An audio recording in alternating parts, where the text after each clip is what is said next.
Morning crept weakly through the blinds of Claire Johnson's small apartment, painting the peeling wallpaper in pale gray light. She had barely slept, her body aching from rocking two restless children through the night. Her twins, Ethan and Lily, lay curled in their crib, finally at peace. Claire stood over them, brushing damp hair from their foreheads, her heart heavy with fear of what the future held. Then came the knock. Sharp, deliberate, unexpected. Claire froze, her hand hovering protectively over her son's back. Visitors were rare. Most neighbors kept their distance, and friends had long since vanished when her struggles grew too heavy to witness. She pulled her sweater tighter, nerves prickling as the knock came again. When she opened the door, she nearly lost her breath. Standing in the narrow hallway was Richard Hamilton. She recognized him instantly. Everyone in New York knew his name. He was the elusive billionaire investor, a man whispered about in boardrooms and featured in glossy magazines, though rarely seen outside of charity galas. Tall, broad-shouldered, with streaks of silver in his dark hair and eyes as steady as steel, Richard was the kind of presence that commanded silence. But what stunned Claire wasn't his wealth or reputation. It was the fact that he was standing at her door. Claire Johnson? His voice was deep, calm, carrying a weight that made her feel both wary and strangely safe. She swallowed hard, gripping the doorframe. "Yes, I'm Claire. But why are you here?" Richard's gaze flicked past her into the apartment, taking in the clutter of toys, the crib in the corner, the evidence of struggle etched into every detail of her life. His jaw tightened, but his eyes softened as they met hers again. "Because I know what he did to you," he said quietly, "and I can't stand by and watch it happen." Suspicion flared in Claire's chest. "If Nathan sent you?" "He didn't," Richard interrupted firmly. "I'm here because I've seen this story before. My father abandoned my mother when she was sick. She died alone, raising me with nothing. Years later, I watched my wife fight cancer until it claimed her. I know what betrayal does to a woman's spirit, and I promised myself I would never stand by and do nothing when I saw it happening again." Claire's throat tightened. She had braced herself for pity, for judgment, but what she saw in his eyes was neither. It was recognition, pain that mirrored her own. "I don't want your charity," she whispered, ashamed of the tremor in her voice. Richard shook his head. "This isn't charity. This is justice. Nathan thinks he can flaunt his cruelty without consequence. He's wrong. You don't have to fight this battle alone." For a moment, silence stretched between them. Claire's heart pounded, torn between disbelief and a fragile hope she hadn't allowed herself to feel in years. Why would a man like him, with all his wealth and power, care about her? And yet something in his presence told her this was no game, no cruel trick. "I can't walk into that wedding," she whispered. "Not like this. Not when he wants me broken." Richard's expression softened, but his words were iron. "Then don't walk in as his victim. Walk in as the woman he underestimated. Let me help you." Tears pricked Claire's eyes, but for the first time in years, they weren't only from despair. They carried something else, something fragile, dangerous, and life-changing. Hope. And with Richard Hamilton at her side, Nathan Brooks' trap was about to snap shut. Not on Claire, but on him. The day of Nathan's wedding dawned gray and cold, the kind of morning that mirrored Claire's nerves. She stood at the window of her cramped apartment, holding her daughter Lily, while Ethan tugged at her sweater with tiny fists. The gold-trimmed wedding invitation still lay on the table, mocking her with its promise of humiliation. Every part of her wanted to crumble, to give in to the fear that she would never be enough. But then came the low, smooth purr of an engine outside. Claire peeked through the blinds and froze. A sleek black limousine gleamed at the curb, polished so perfectly it reflected the gray clouds above. Standing beside it was Richard Hamilton, sharp in a tailored suit, his presence as commanding as the car itself. "Ready?" he asked gently when she opened the door, his gaze steady but kind. Claire shook her head. "I can't, not like this." Richard's lips curved in a faint smile. "Not like this? That's why we're changing everything." The limousine door opened to reveal more than leather seats and soft music. Inside sat a stylist with a rack of gowns shimmering in silk and satin, a makeup artist with brushes ready, and a jeweler's case that caught the light like fire. Claire gasped, clutching Lily closer. "This is too much," she whispered, her voice trembling. "I don't belong in any of this." Richard leaned closer, his tone quiet but firm. You belong more than anyone, Claire. This isn't about luxury. It's about walking into that ballroom with the dignity he tried to steal from you. Consider it armor. At first, Claire resisted. Her hands trembled as she touched the gowns, convinced she would look ridiculous in something so beautiful. But when she slipped into a deep sapphire dress, the air shifted. The fabric hugged her curves, the color made her eyes glow, and for the first time in years, the woman staring back in the mirror wasn't a weary single mother. She was someone powerful, someone whole. The makeup artist brushed away the shadows of sleepless nights. Soft curls framed her face, and a diamond pendant, Richard's gift, rested against her collarbone, glowing like a quiet promise. Claire touched it nervously. Do you like it? Richard asked. She shook her head quickly. It's too much. I can't accept. It's not a gift, he interrupted gently. It's protection. A reminder that tonight, you're not alone. Her twins clapped their tiny hands, dressed in miniature tuxedos and a sparkling dress that made them look like little royals. Mommy, you look like a princess. Ethan shouted proudly, and Lily echoed him with a squeal of delight. Tears welled in Claire's eyes. For so long, her children had only seen her weary, dressed in faded clothes, her face etched with worry. Tonight, they would see her as the woman she was meant to be. As the limousine rolled toward the plaza, Claire's palms dampened with fear. She imagined Nathan's smug smile, Sophie's cruel laughter, the whispering guests. Her heart pounded. Richard leaned closer, his voice low, steady. Do you know what makes a storm powerful, Claire? It doesn't ask permission, it just arrives. And tonight, you are that storm. She let out a shaky laugh, clinging to his words. For years, she had been shrinking, hiding, just surviving. But not tonight. Tonight, she would not walk into Nathan's trap as his broken ex-wife. She would walk in as the queen he never believed she could be, and she would not walk alone. The Plaza Hotel sparkled like a jewel that evening, its gilded doors opening to a steady stream of limousines. Paparazzi crowded the steps, shouting names as celebrities, politicians, and high-powered investors strutted inside. Inside the grand ballroom, crystal chandeliers bathed the space in golden light, while towering arrangements of white roses perfumed the air. The string quartet played Mozart as waiters in white gloves carried trays of champagne and oysters across marble floors. At the center of it all stood Nathan Brooks, groom of the hour, basking in the glow of his own arrogance. Dressed in a custom-tailored tuxedo, he laughed too loudly, shook hands too firmly, and soaked in every envious glance thrown his way. He wanted tonight to scream wealth and triumph, and to Nathan, appearances were everything. Beside him, Sophie Miller glided across the floor in her designer gown, dripping with diamonds. She was radiant, not just with beauty, but with the smugness of victory. She had clawed her way from modeling for catalogs to standing in the plaza's ballroom as the bride of a powerful man. Tonight, she wasn't just marrying Nathan, she was erasing Claire. Sophie leaned closer to Nathan, whispering through a painted smile. Do you think she'll come? Nathan smirked, raising his glass. Of course she will. Pride always gets the better of her, and when she does, she'll be the shadow in the room while we shine in the spotlight. Their guests laughed, clinking glasses. A few whispered in the corners, curious about the infamous ex-wife who had been invited. Some predicted she wouldn't dare show her face. Others chuckled, imagining her slipping in with a borrowed dress, looking tired and poor. Nathan relished every rumor. He pictured Claire standing awkwardly at the back of the ballroom, clutching her children, her eyes full of shame. He imagined Sophie glowing beside him, every camera capturing the contrast. It was exactly the humiliation he wanted. The orchestra swelled as the officiant prepared for the ceremony.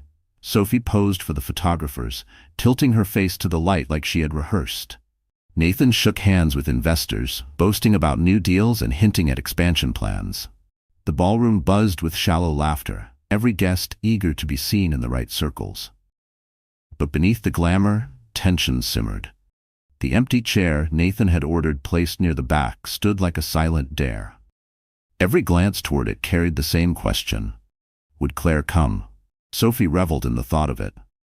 When she walks through those doors, she whispered to Nathan, I want the cameras ready. I want her caught in every shot of us. Let the tabloids feast on her misery. Nathan chuckled, smug as ever. Don't worry, Tonight, everyone will see what I gained and what she lost. The room sparkled with anticipation, but no one noticed how the energy had shifted, how the air itself seemed to hold its breath. Because outside the plaza, a limousine was gliding toward the golden entrance. And inside, Nathan raised his glass high, convinced that this was the night he would finally erase Claire Johnson. What he didn't know was that his carefully staged triumph was seconds away from becoming the most humiliating downfall of his life. The golden doors of the plaza's ballroom swung open with a slow, deliberate creak that silenced the string quartet mid-note. Heads turned, whispers fell flat, and for a heartbeat, the grand hall seemed to freeze. All eyes shifted toward the entrance, toward the woman no one expected to see like this. Claire Johnson stepped inside, radiant in a sapphire gown that shimmered beneath the chandeliers like the night sky itself. Her hair, once tied back in practical knots, cascaded in soft curls that framed her glowing face. Around her neck gleamed a diamond pendant, delicate yet commanding, and in her steady gaze burned a strength that no poverty could erase. But what truly stole the room's breath wasn't her dress or her jewels. It was the image of family she carried with her. In one arm, Claire held her son Ethan, dressed in a miniature tuxedo that made him look like a prince. In her other arm, little Lily clung to her, wrapped in a satin dress trimmed with lace.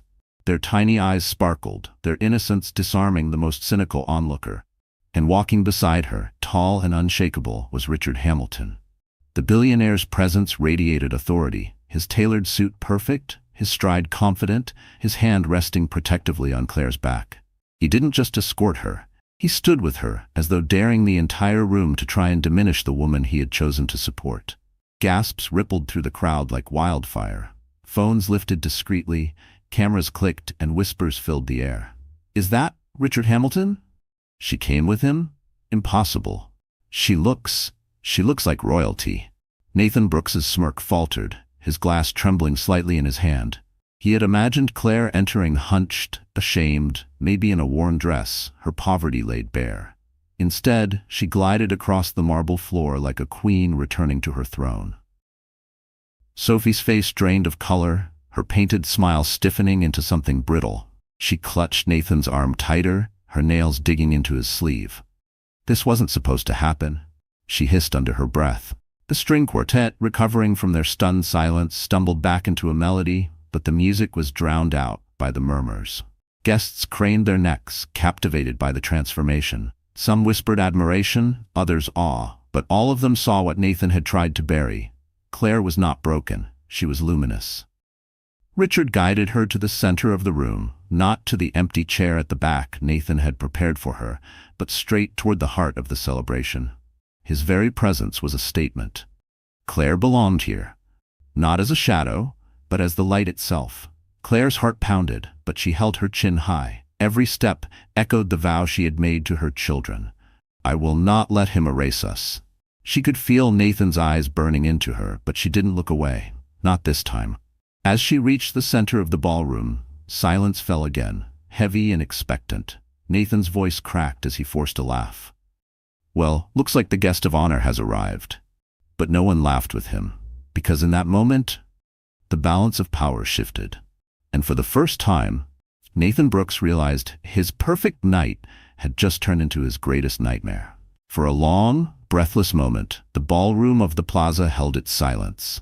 Guests who had been laughing into champagne flutes now stood frozen, their eyes fixed on Claire Johnson and the billionaire at her side. It was as though a queen had stepped into their midst, her gown flowing like liquid sapphire, her children symbols of innocence and resilience. Then came the whispers. "Isn't that his ex-wife? She looks incredible. And Richard Hamilton? He never appears with anyone, ever. Why would he walk in with her?" The question spread like sparks on dry grass. Suddenly, Nathan Brooks's carefully orchestrated spectacle was no longer about his triumph. It was about Claire's transformation. Nathan forced a smile, his jaw stiff, his mind racing. This wasn't how it was supposed to go. Claire wasn't supposed to look radiant. She wasn't supposed to stand tall. She wasn't supposed to arrive with Richard Hamilton, of all people, the one man whose presence could eclipse Nathan's wealth in an instant. Sophie clung to his arm, her nails digging deeper. "Do something," she hissed through clenched teeth. Everyone's looking at her, not me. Nathan raised his glass, attempting a toast to regain control. Ladies and gentlemen, he said, voice overly bright, what a surprise. My ex-wife decided to join us tonight. Let's all welcome her, though I suppose she could use the attention. A few nervous chuckles escaped the crowd, but most guests exchanged uneasy glances. The words rang hollow, bitter.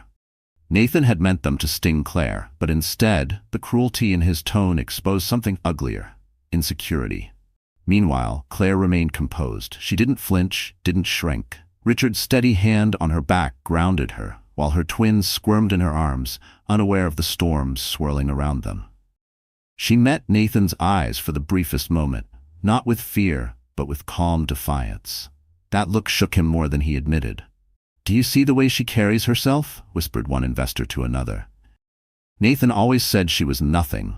She doesn't look like nothing to me." "She looks more dignified than Sophie," another murmured, eyeing the bride's forced smile. The tide of opinion was shifting, and Nathan could feel it slipping like sand through his fingers. He tugged Sophie closer, trying to laugh as though he was still in control, but the tension in his posture betrayed him. His grand plan, to display Claire as weak, poor, and irrelevant, was unraveling before his eyes. Sophie leaned in again, her whisper sharp. "If you don't fix this, tonight is ruined. She's making a fool of us." Nathan's temples throbbed. He had built this night brick by brick, every detail designed to flaunt his superiority. And yet, in less than 5 minutes, Claire's presence had stolen the narrative. No one was marveling at Sophie's gown or Nathan's success. They were marveling at Claire's rebirth. He tried to speak again, to charm, to redirect attention, but his voice wavered. "Claire," he said loudly, "you look, well, I suppose Richard's money does wonders." This time the room didn't laugh at all. A heavy silence fell, followed by more murmurs, judgmental, disapproving. It was clear to everyone, Nathan's mask of confidence was cracking. And as Claire held her head high, something undeniable spread through the ballroom. Nathan Brooks hadn't humiliated his ex-wife. He had just humiliated himself. The ballroom was thick with tension. Nathan's bitter jab had landed poorly, his attempt at humor collapsing into silence. Guests shifted uncomfortably, some raising their glasses to hide their expressions, others whispering behind manicured hands. All eyes turned to Claire, waiting to see if she would shrink under the weight of humiliation. But Claire Johnson didn't shrink. She adjusted the diamond pendant at her neck, shifted Ethan higher on her hip, and smiled softly, her eyes steady. Her voice, clear and calm, carried across the marble floor. "You're right, Nathan.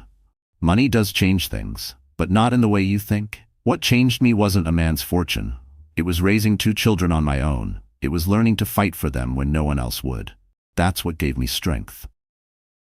Gasps rippled through the crowd. Her words weren't sharp or cruel. They were truthful, undeniable, and truth carried more weight than any insult Nathan could hurl. Sophie's face hardened. She had expected Claire to stutter, to wilt, to walk out in shame. Instead, Claire glowed in front of the cameras, her poise undeniable. Sophie leaned closer to Nathan, whispering, "She's stealing the spotlight. I won't let her." With deliberate grace, Sophie stepped forward, her heels clicking against the marble. She plastered on her brightest smile, though her eyes gleamed with venom. "How touching," she said loudly enough for the entire ballroom to hear. The abandoned wife's speech. So brave. "But let's be honest, Claire, you didn't raise those children alone. You probably begged for help at every corner. Isn't that right?" Murmurs rippled again. The cruelty in Sophie's tone was sharper, more reckless than Nathan's. Some guests frowned, shifting uneasily. Others leaned in, eager for drama. Claire's heart pounded, but she stood firm. She looked directly at Sophie, her voice steady, calm. "Yes, I asked for help sometimes. Do you know why? Because real strength isn't pretending you can do everything alone. Real strength is putting pride aside when it means protecting your children." Applause broke out. Not loud, but genuine, a handful of guests nodding in agreement. Sophie's painted smile faltered. She hadn't expected the room to side with Claire. Richard Hamilton, silent until now, stepped forward, his presence commanding instant respect. His voice was deep, even. "And for the record, Sophie, Claire never begged. She worked. She sacrificed. While others spent their nights in champagne-soaked parties, she spent hers cleaning floors to feed her children. That, ladies and gentlemen, is resilience. That is dignity. The ballroom erupted in murmurs again, this time more supportive. A few guests even clapped softly. Sophie flushed crimson, her composure slipping. She turned sharply to Nathan, hissing, "Do something!" But Nathan was frozen, his jaw clenched, his eyes darting nervously as he felt the crowd slipping away. Claire shifted her gaze back to Sophie, her smile calm but cutting. "You wanted to erase me tonight, Sophie, but here I am, and the more you try to diminish me, the more you reveal who you truly are." The words hung in the air like a blade. Guests exchanged knowing glances. For the first time, Sophie's glittering image cracked under the weight of public scrutiny. Nathan swallowed hard, feeling the tide turn completely against him. His plan to humiliate Claire had not only failed, it had backfired spectacularly, and in that moment it was clear. The battle lines were drawn, and Sophie had just lost the first round.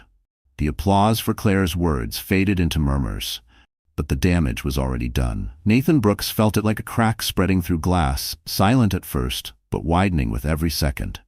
The ballroom, once his stage, no longer revolved around him. Instead, whispers circled the room like sharks scenting blood. He lifted his champagne glass again, forcing a grin, but his hand trembled slightly. "Well," he chuckled weakly, "I suppose my ex-wife has learned how to give speeches. Let's not forget why we're here tonight, to celebrate love." The words fell flat. No one laughed. Guests turned away, uninterested in his attempt to regain control. And then Richard Hamilton spoke. "Love?" His deep voice cut through the room, steady and sharp. "Is that what this is, Nathan? Love? Or a performance to cover the truth?" A hush fell. Nathan's face paled. "What the hell are you implying?" Richard stepped forward, his presence commanding, his gaze locked on Nathan like a predator circling prey. "I've watched you parade yourself as a success, Nathan, but the truth is far less glamorous. You've built your empire on lies, on exploitation, on fraud. And I have the proof." Gasps erupted. Cameras clicked. Every eye turned back to Nathan, who sputtered, his smug composure slipping into panic. "You don't know what you're talking about," he snapped. But Richard didn't flinch. He pulled a sleek leather folder from his jacket and laid it on a nearby table. "Inside are documents showing how you siphoned money from investors, how you inflated profits, how you used Claire's name and resources when it suited you, and discarded her when you thought she had no value left." Murmurs turned into open outrage. Investors in the crowd leaned forward, eyes narrowing, whispering furiously to one another. Nathan's throat went dry. "That's a lie," he barked, his voice cracking. "This is slander." Richard's gaze was unshakable. "Call it what you want, but I've already shared copies with the SEC and with several of your board members in this very room. Tonight isn't just your wedding, Nathan. It's the beginning of your reckoning." The crowd erupted. Guests pulled out their phones, checking emails, messages, headlines already beginning to circulate. Nathan's vision blurred with rage and fear. He turned desperately to Sophie, but she had gone pale, her grip loosening on his arm. "This isn't true, Sophie," he whispered harshly. "Tell them it isn't true." But Sophie's eyes darted between Nathan and Richard, calculating. She had always loved Nathan's power, not Nathan himself. And if that power was slipping, so was her loyalty. Claire stood silently, her children in her arms, watching it all unfold. She didn't need to add a word. Richard's truth carried more weight than her years of suffering ever could. Nathan slammed his glass onto the table, the sound shattering the air. "You think you can ruin me here, Hamilton? In my moment, I'll crush you. I'll crush both of you." But his outburst only deepened the cracks. Guests recoiled, whispers rising louder, respect dissolving into disgust. Investors edged away, unwilling to be associated with a sinking ship.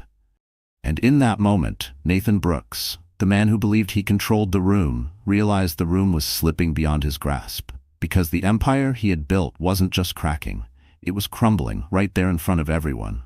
The ballroom had turned into a hive of whispers, the air electric with scandal. Guests huddled in corners, investors muttered urgently, and flashes from discreet cameras caught every flicker of panic on Nathan Brooks's face. Sophie Miller clung to his arm, but her grip was no longer affectionate. It was tense, calculated. She glanced at the folder Richard Hamilton had laid out, her eyes scanning the crowd. She could feel the shift.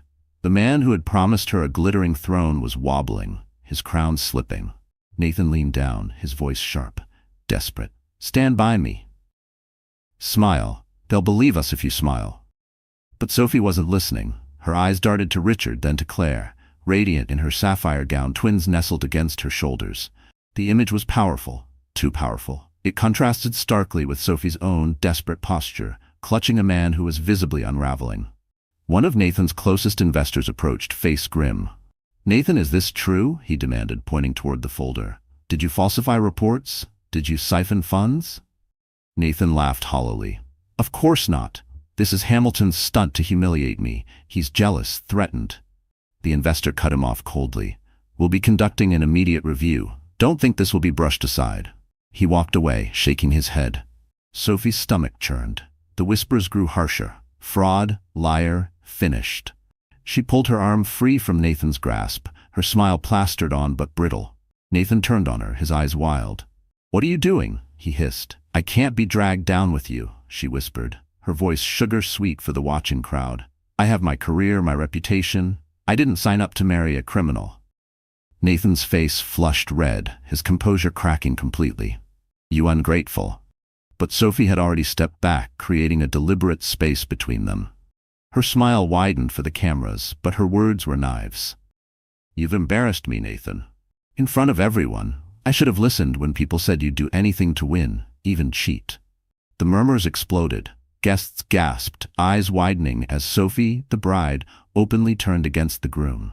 Claire watched quietly, her lips pressing into a thin line. She wasn't surprised. She knew Sophie's loyalty was always rooted in Nathan's power, never in love.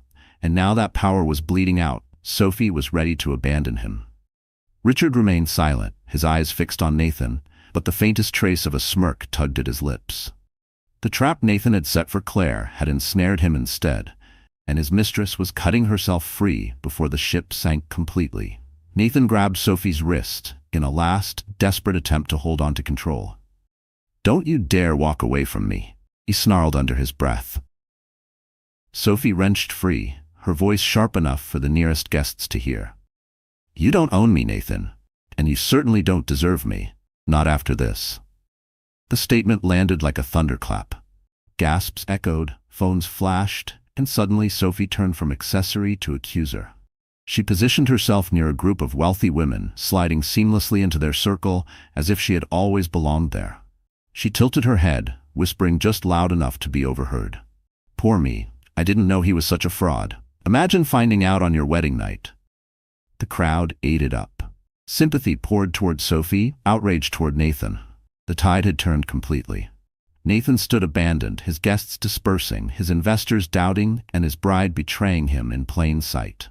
And in that moment, Nathan Brooks realized the unthinkable. He hadn't just lost control of the night, he had lost everything. The ballroom was collapsing around Nathan Brooks. The empire he had built on arrogance and deception was unraveling in the very place he had hoped to flaunt it. His investors were backing away, Sophie had betrayed him, and Richard Hamilton stood tall as the man who revealed his lies. But Nathan's pride would not let him fall quietly. His face twisted red, his voice booming over the murmurs. "Enough of this," he roared, slamming his hand against the champagne table, sending glasses clattering to the floor. The sound silenced the room. Every eye turned to him, not with respect, but with morbid fascination, like witnesses watching a fire consume a house. Nathan's glare locked on Claire. "This is your fault," he spat, pointing at her with a trembling finger. "You think you've won something tonight? You think showing up here in a borrowed dress with a billionaire on your arm makes you better than me? You're nothing, Claire. You've always been nothing." The words hung in the air, cruel and venomous. A few guests gasped, others shook their heads in disbelief. Sophie smirked faintly from across the room, glad to see Nathan tearing himself apart. But Claire stood still, her twins nestled close, her sapphire gown glinting under the chandeliers. Her heart pounded, but she didn't flinch. She had heard these words before, whispered in their home, shouted in their fights, etched into the silence of her loneliest nights. And now, in front of the world, Nathan had given her the stage to answer them once and for all. Her voice was calm, steady, but carried the weight of years of pain. "You're right, Nathan. I was nothing, because you worked every day to make me believe that. You took my love, my loyalty, my dreams, and you crushed them so you could feel bigger. You left me alone, carrying twins, with no money, no home, no support. You threw me away like trash. The room was silent except for the soft cries of Lily, startled by her mother's trembling voice. Claire kissed her daughter's forehead, then looked back at Nathan, her eyes fierce. But here's the truth you never understood. I didn't stay nothing. I learned how to survive. I cleaned floors, folded clothes, worked until my hands bled. I raised these children with every ounce of strength I had. And do you know what? I became more without you than I ever was with you. Gasps filled the air, followed by a wave of murmurs.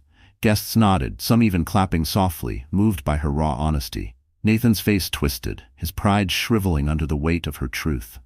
Claire stepped closer, her voice rising, not in anger, but in conviction.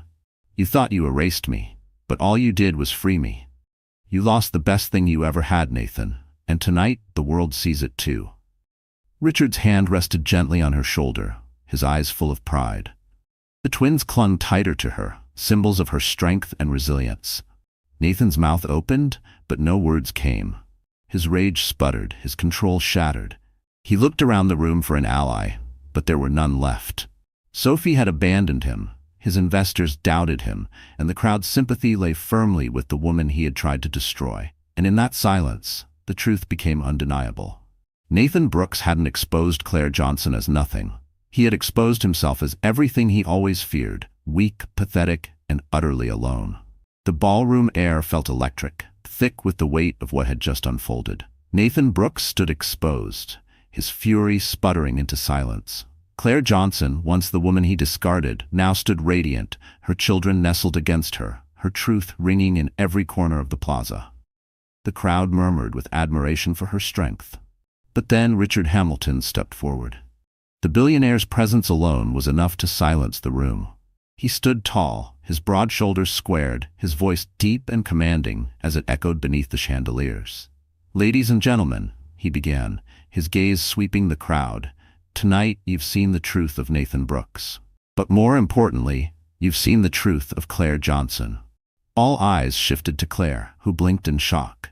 She had expected support in private, but not this. Richard continued, his words deliberate, powerful. When Nathan abandoned her, when he left her with nothing but 2 unborn children, she didn't crumble. She didn't beg. She fought. She worked. She sacrificed every comfort so those children could have a life. That is not weakness. That is strength. That is dignity. Applause broke out, hesitant at first, then swelling louder. Guests who moments ago had whispered doubts were now nodding, clapping, some even standing. Nathan's face twisted, his voice rising in panic. "You don't know what you're talking about. She's manipulating you." Richard's voice thundered over him. "Manipulation? No, Nathan. What she endured would have broken most people. And yet here she stands, not only unbroken, but stronger than ever. And I, for one, will not let her stand alone any longer." A stunned silence fell. Claire's breath caught, her heart pounding in her chest. She turned to Richard, eyes wide, as he looked at her with a steady, unwavering gaze. "I will stand with Claire Johnson," Richard declared, his voice firm, reverent. "As her partner, as her supporter, and as her protector. She and her children deserve a life free of cruelty and humiliation, and I will ensure they have it." Gasps echoed through the room. The crowd erupted in whispers, half in shock, half in awe. Did he just? He's claiming her? In front of everyone? Nathan staggered back, his face pale. This was the nightmare he hadn't imagined. Not only had Claire survived, she had found an ally in one of the most powerful men in America. Sophie, watching from the sidelines, stiffened in disbelief.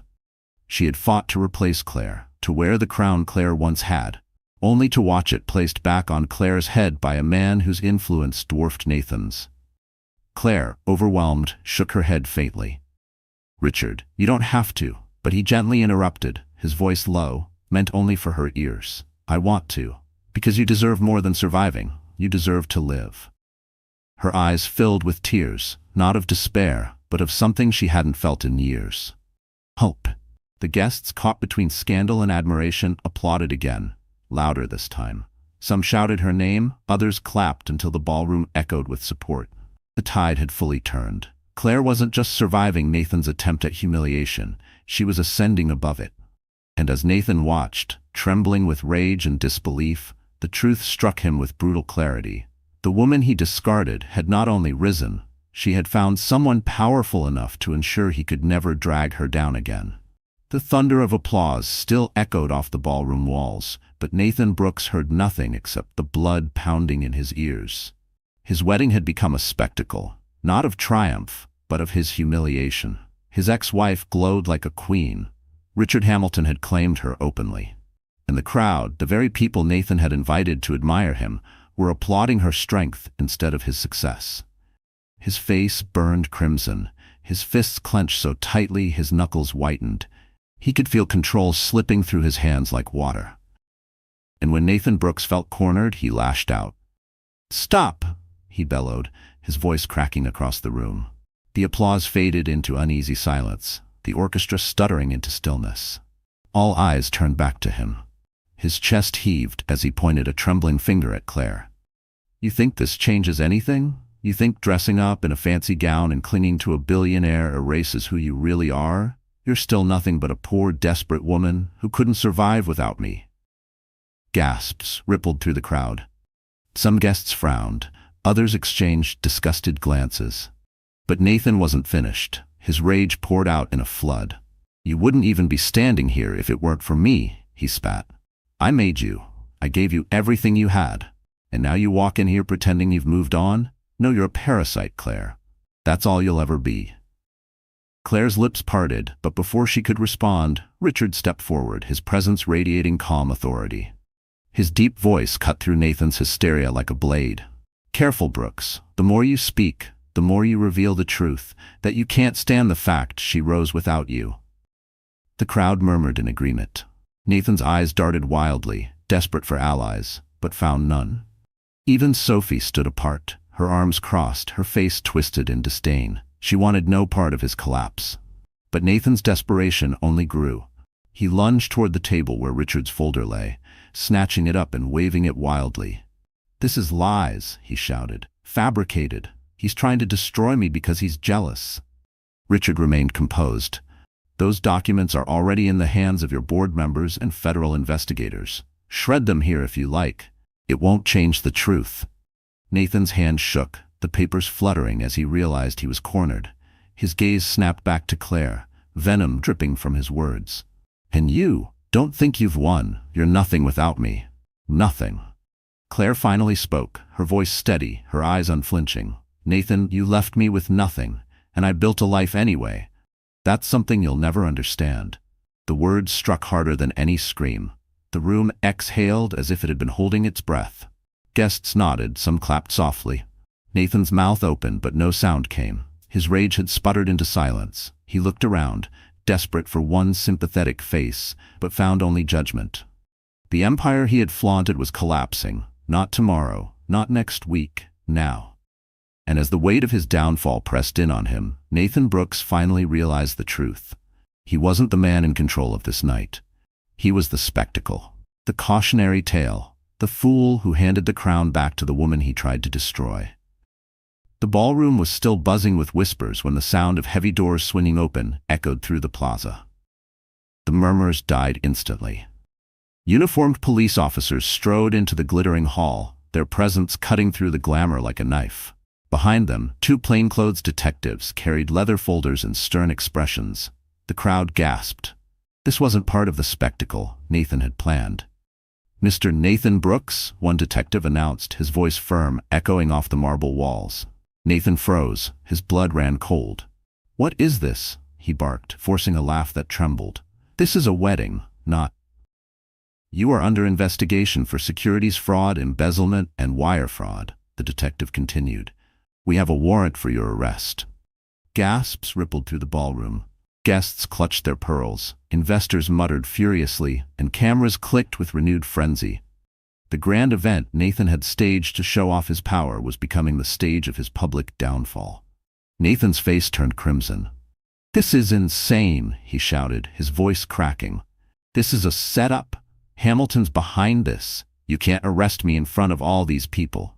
But the detectives didn't flinch. They stepped forward, their presence calm but unyielding. One officer pulled a pair of handcuffs from his belt. The sound of the metal clicking open echoed louder than the orchestra ever had. Sophie, standing to the side, covered her mouth with a theatrical gasp. "Oh my God," she whispered, though her eyes gleamed with satisfaction. She had already distanced herself from Nathan, and now she played the role of the innocent bride betrayed. The sympathy that Nathan had craved now flowed toward her instead. Nathan turned frantically toward the crowd. "You all know me. You've done business with me. Tell them this is a mistake." But the crowd stayed silent. Investors crossed their arms, journalists scribbled notes, and old friends turned their faces away. No one stepped forward. Then Nathan's eyes landed on Claire. Desperation twisted his face. "Claire," he shouted, "tell them I'm not a monster. Tell them I took care of you. You owe me that much." Claire's heart pounded, but her gaze was steady. She shook her head softly, her voice clear. "I don't owe you anything, Nathan, not anymore." The detectives moved in, seizing Nathan by the arms. He thrashed wildly, his voice rising into a shriek. "No, you can't do this to me. I'm Nathan Brooks. I built this city." "I am." His words were cut short by the cold snap of handcuffs around his wrists. The crowd gasped again, some covering their mouths, others lifting their phones higher to capture the moment. Richard stepped closer to Claire, his hand steady on her shoulder. "It's over," he murmured. Tears stung Claire's eyes, but they weren't from sorrow. They were from relief. For years she had carried the scars of Nathan's cruelty, his abandonment, his attempts to erase her. And now, in front of the very people he had wanted to impress, he was the one erased. The detectives began to lead Nathan away. His shouts echoed down the marble hall, growing weaker as the distance grew. "You'll regret this. All of you. You'll regret." But no one listened. The doors shut behind him and silence fell over the ballroom. In that silence, the truth was undeniable. Nathan Brooks had planned a wedding to prove his power. Instead, it became the stage of his public execution, not by death, but by disgrace. The doors of the Plaza Ballroom closed with a heavy thud behind the detectives. Nathan Brooks's furious shouts faded into silence, leaving behind only the hum of whispers and the weight of scandal. For a moment, the grand hall seemed suspended, glittering chandeliers casting light on a room full of uneasy faces. And then, all eyes shifted to Sophie Miller. She had been left at the altar, not by choice, but by disgrace. Her groom was being hauled away in handcuffs, his reputation shattered, his empire crumbling. The sympathy that might have gone to him now hovered, waiting to see where she would fall. Sophie understood this better than anyone. She had built her life on reading a room, on molding herself into what people wanted. And tonight, she knew survival meant cutting herself free from Nathan completely. She dabbed at her eyes with a silk handkerchief, her lips trembling just enough to look believable. I didn't know," she whispered, her voice cracking. "He lied to me, just like he lied to everyone." The crowd leaned in, eager for the performance. A cluster of wealthy women gathered near her, their eyes wide with sympathy. One reached out, squeezing Sophie's arm. "You poor thing," she murmured. "To find out on your wedding night." Sophie sniffled, lowering her gaze. "He told me he was building a future for us. I thought I was marrying a man of honor. Instead, I was just another pawn in his game." The words dripped with rehearsed sorrow, but the effect was powerful. Guests who had moments ago been scandalized now rallied around her, nodding in pity. Cameras clicked, capturing her tear-streaked face, already framing the headline, "Betrayed Bride Stands Alone." Across the room, Claire watched silently, her twins nestled against her shoulders. She recognized the act for what it was. Sophie wasn't grieving Nathan. She was saving herself. Still, Claire couldn't help but feel a flicker of grim satisfaction. Sophie had once laughed at her pain, mocked her poverty, and flaunted the life stolen from her. Now Sophie stood alone, her crown slipping just as Nathan's had. Richard leaned close, his voice quiet but firm. "She's already rewriting the story. Let her. The more she distances herself from him, the more she condemns him." Sophie straightened, her tears slowing. She turned to the crowd, her voice soft but steady. "I want to apologize to all of you for believing in him, for standing by him. I see now that Nathan Brooks is not the man I thought he was. I won't be tied to his crimes." A murmur of approval rippled through the guests. They nodded, accepting her as a victim rather than an accomplice. In a single evening, Sophie had managed to pivot from a glittering bride to a betrayed survivor. But not everyone was convinced. Some whispered doubts lingered, questions about how much Sophie had really known. And though she smiled through her tears, her eyes darted often to Claire, jealous, resentful, unable to bear the sight of the woman who had stolen the night from her. Claire met her gaze calmly, without malice. She didn't need to say a word. Sophie's betrayal of Nathan spoke louder than anything else. The orchestra began to play softly again, as though trying to restore dignity to the shattered night. Guests returned to their champagne, though the topic on every lip was the same: the downfall of Nathan Brooks, the resilience of Claire Johnson, and the spectacle Sophie had made of herself. And as Sophie basked in her carefully staged sympathy, she failed to notice one truth settling in the room. No matter how much she tried to rewrite her story, Sophie Miller would always be remembered as the woman who stood beside Nathan Brooks when his empire fell. The ballroom, still humming with whispers about Nathan's downfall and Sophie's theatrics, began to settle. Waiters quietly refilled glasses, the orchestra played a hesitant melody, and yet, beneath the gilded chandeliers, the atmosphere was different. Charged, heavy with the weight of what had just unfolded. In the center of it all stood Claire Johnson. Her twins, Ethan and Lily, rested their sleepy heads on her shoulders, their tiny hands curled into the fabric of her sapphire gown. For years she had shielded them from the weight of her struggles, burying her pain so they would never feel it. But now, as the storm of the evening slowly calmed, Claire felt the walls around her heart crack. Richard's hand remained steady on her back, anchoring her in the chaos. He leaned closer, his voice low and reassuring. "It's over, Claire. You don't have to fight anymore." The words pierced something deep inside her. She had spent so long in survival mode, working double shifts, skipping meals, enduring sleepless nights, hiding her tears in the dark so her children wouldn't see. Every day had been a battle, every step a fight to prove she could endure without Nathan. And now, in front of the very people who once might have judged her, the truth was laid bare. She had endured, she had risen, and she had won. Her chest tightened, her eyes stung, and before she could stop herself, tears spilled down her cheeks. But these weren't the silent tears of despair she had shed alone in her tiny apartment. These were tears of release, tears of freedom. Guests watched in silence, their hearts moved. They didn't see weakness in her tears. They saw victory. They saw a mother who had carried the impossible, and now finally allowed herself to feel the weight lift. Claire kissed the tops of her children's heads, her voice trembling. "We're free, my loves. We're finally free." The words were soft, but they carried across the room, striking a chord in everyone who heard them. A few guests even wiped their own eyes. Claire's story, once meant to be a cautionary tale of failure, had become a testament to resilience. Richard gently brushed a tear from her cheek.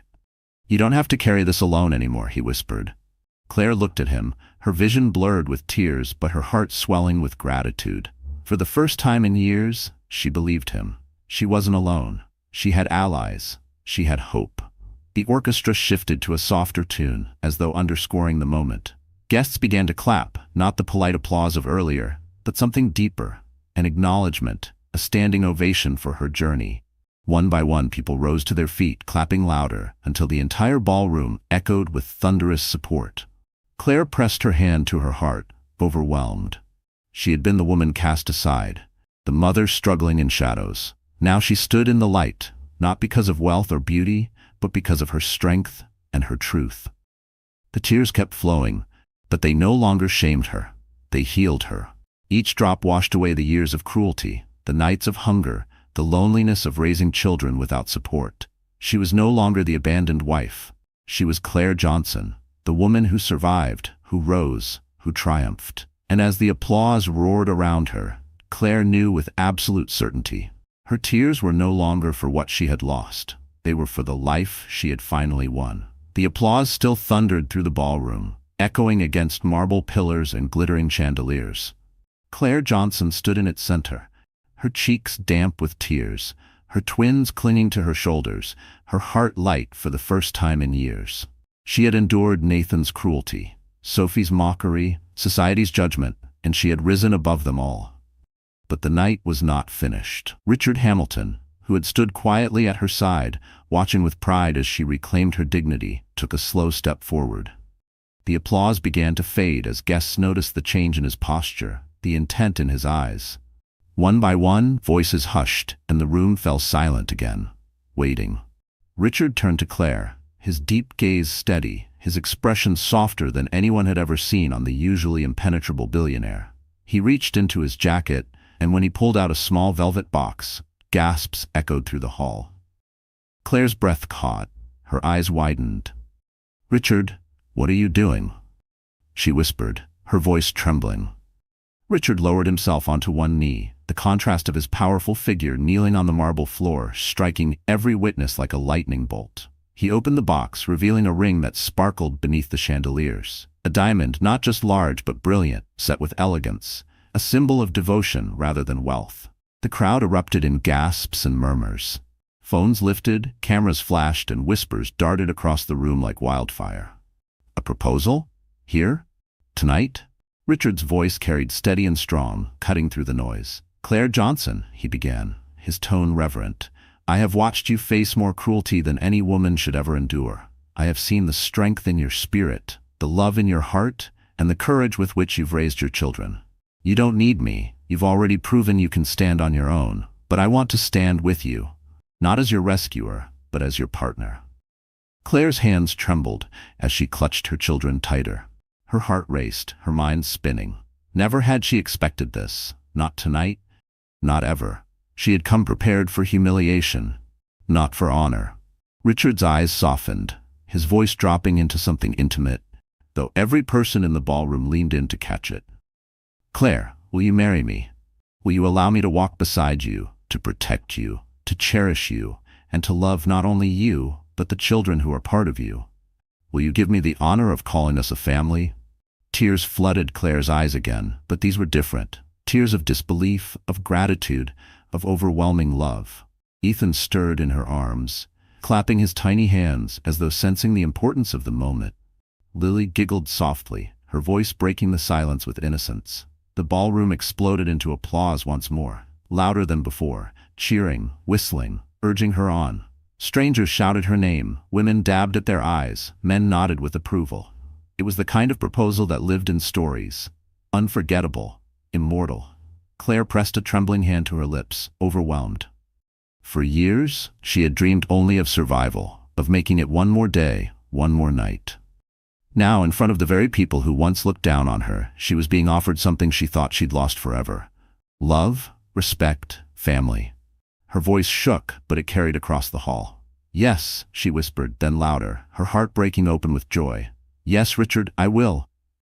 The crowd erupted, cheers echoing off the vaulted ceilings. Richard rose, slipping the ring onto her finger, then drew her and the twins into his embrace.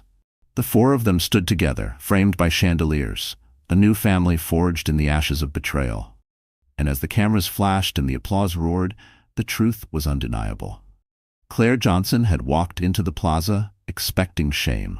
She walked out with love, dignity, and a future brighter than she had ever dared to imagine.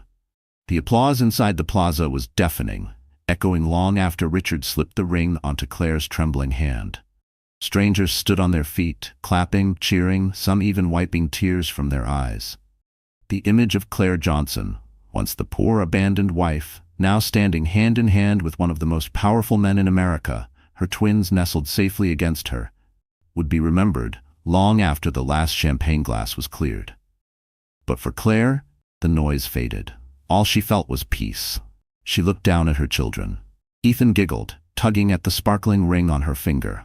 Lily pressed her cheek against Claire's shoulder, cooing softly.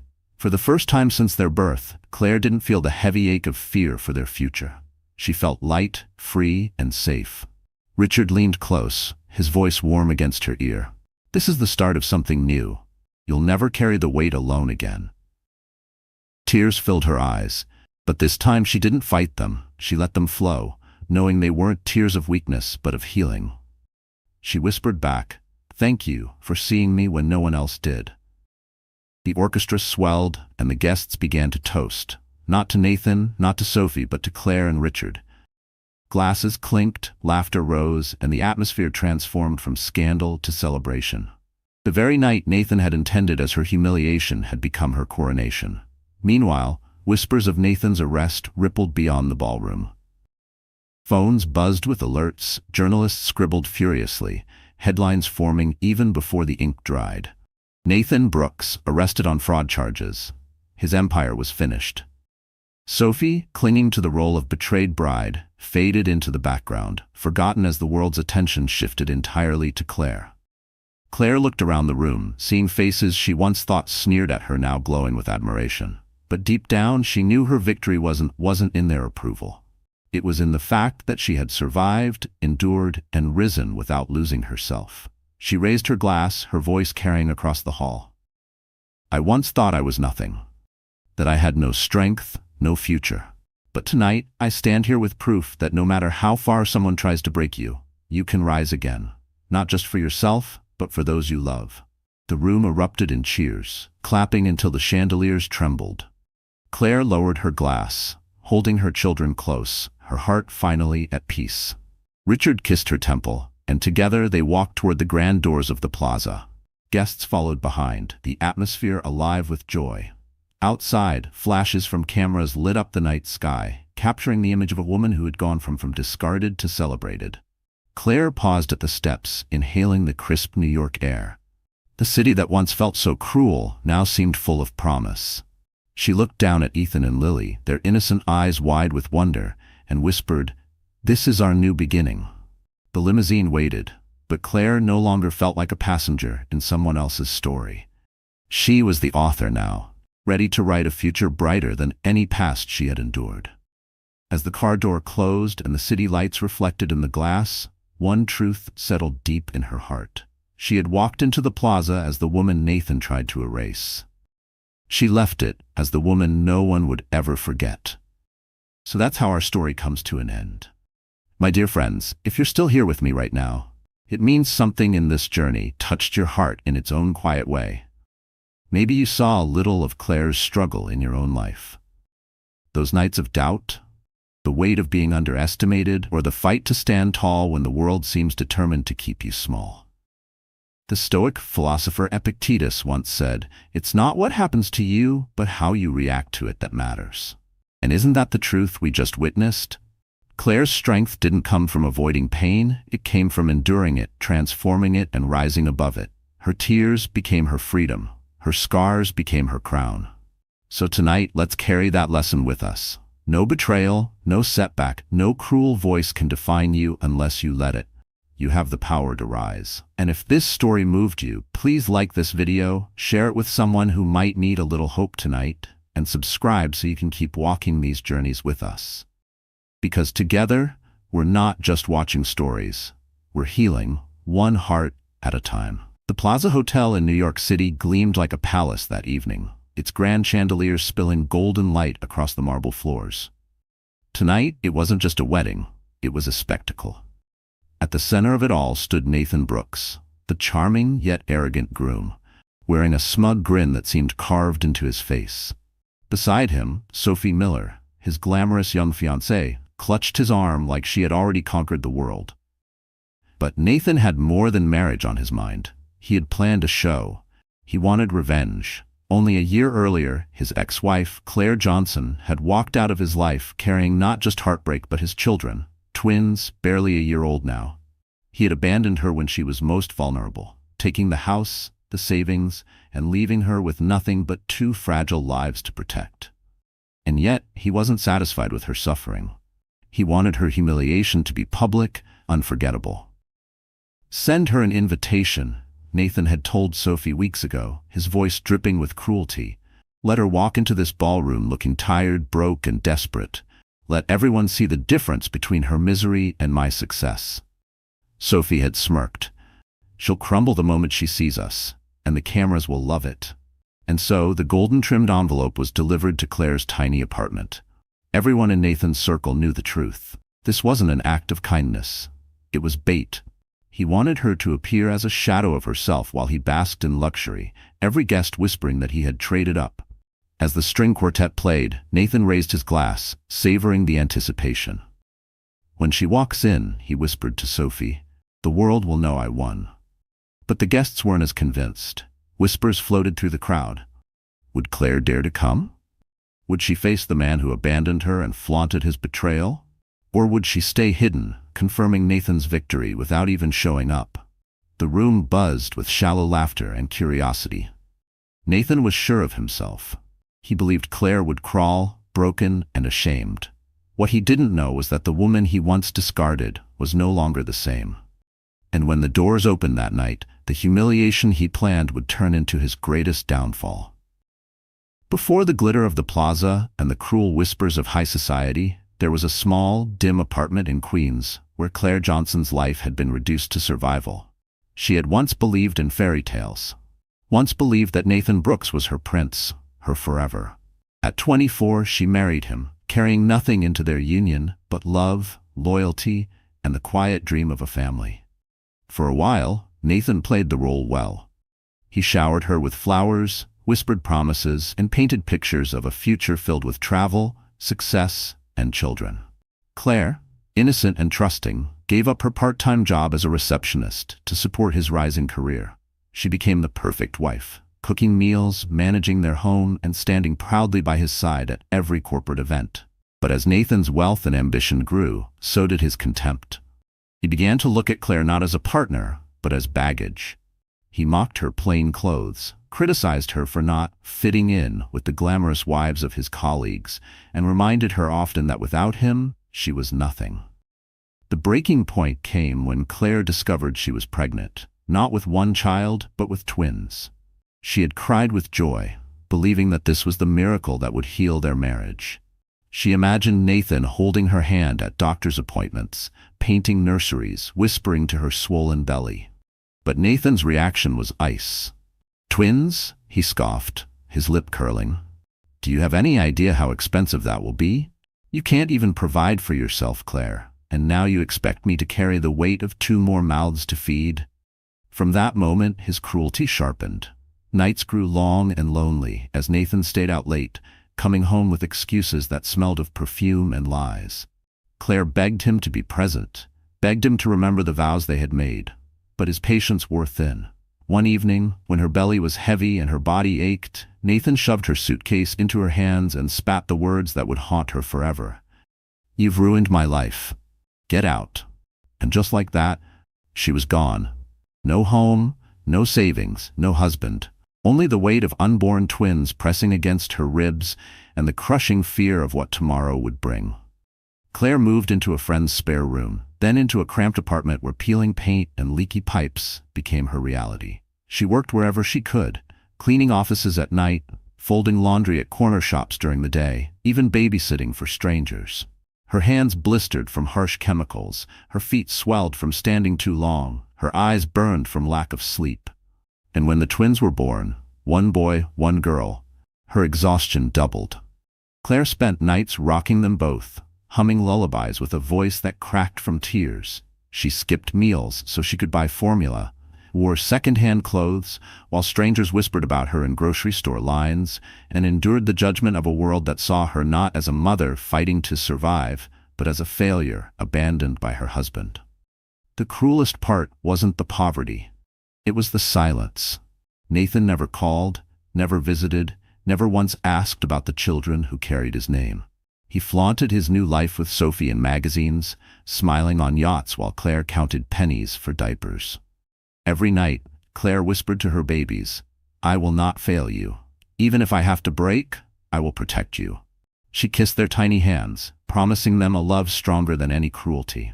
And though her heart shattered piece by piece, somewhere in the rubble, something new was forged.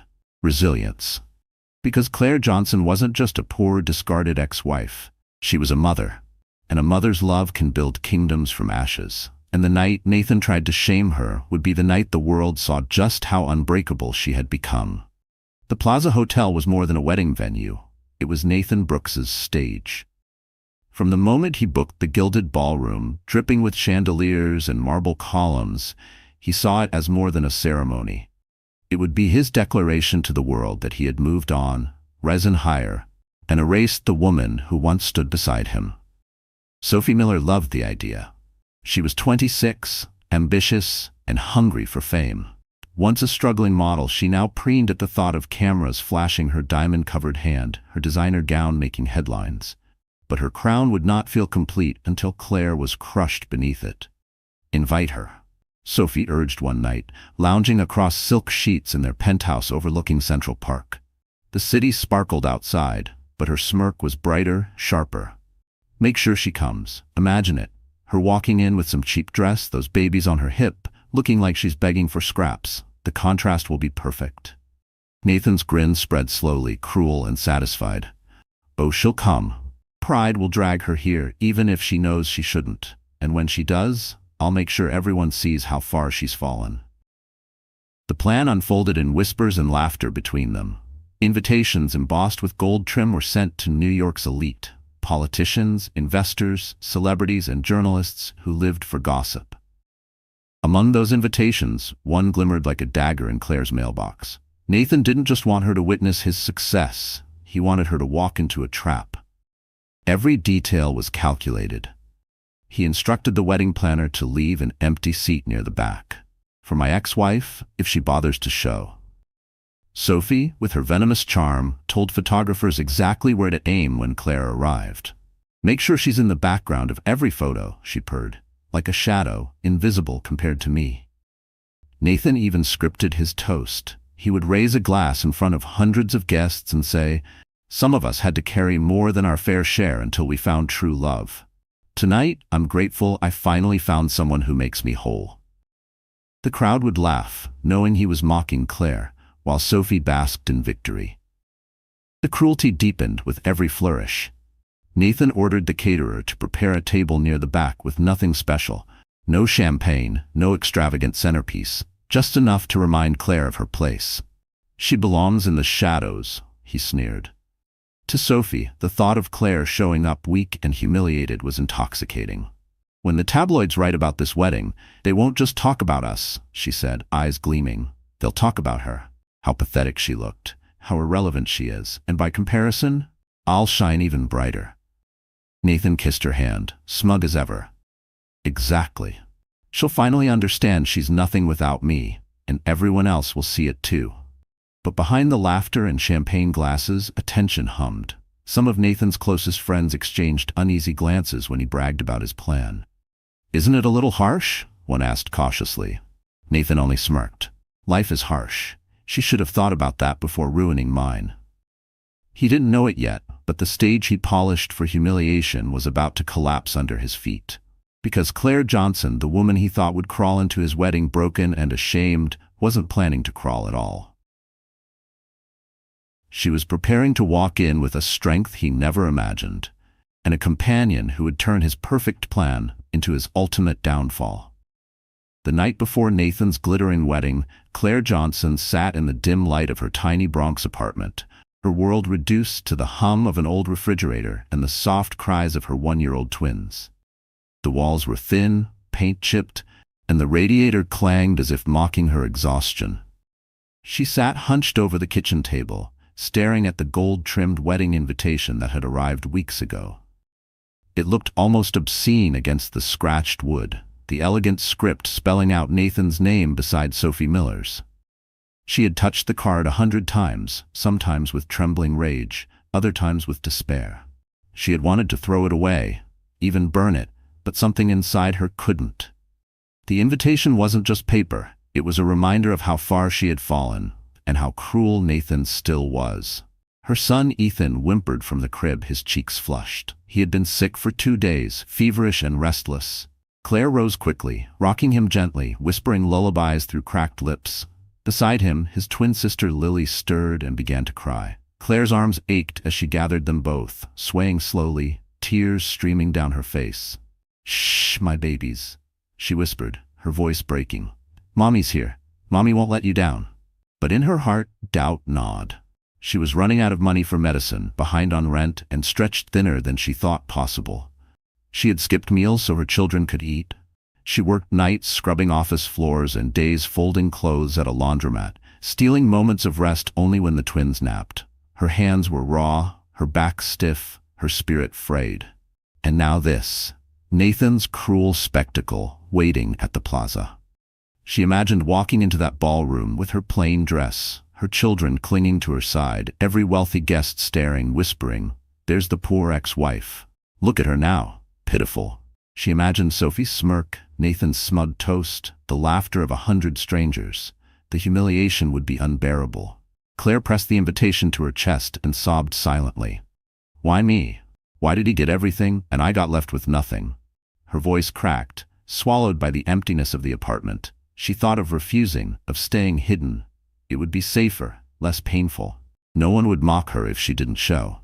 But another voice inside whispered, "If you run now, you'll always run.